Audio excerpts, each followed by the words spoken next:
ভাইরে, আমি 10 বছর প্রবাসে ছিলাম, আমি বুঝি প্রবাসীদের এই কষ্ট। প্রবাসীদেরকে আমি বলি সব সময়, কিছুদিন আগে সাউথ কোরিয়াতে গেছিলাম প্রবাসীদের একটা বড় প্রোগ্রামে, আমি বলেছিলাম যে আমাদের প্রবাসী ভাইদের অবস্থা হলো এই বেচারাদের কোনো দেশ নাই, প্রবাসীদের কোনো কি নাই, দেশ নাই। কিভাবে দেশ নাই? এরা যদি নিজের দেশে আসে, প্রবাসীরা যদি দেশে আসে, বাজারে ঘাটে রাস্তায় দোকানে সবাই বলে বিদেশি আসছে। কি বলে? বিদেশি। তাহলে নিজ দেশে সে কি? বিদেশি। আর সে যেই দেশে থাকে ওইটা যদি মিডল ইস্ট হয় তো বলে আজনবী। আজনবী আজনবী মানে বুঝেন?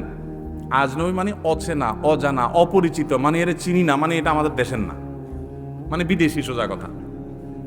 তো বেচারা প্রবাসী যে দেশে থাকে ওরাও ওই দেশের লোক হিসেবে স্বীকার করে না, আর নিজের দেশে আসলেও সবাই বলে কি আসছে? বিদেশি আসছে। তো বেচারা কোনো দেশ আছে? নাই।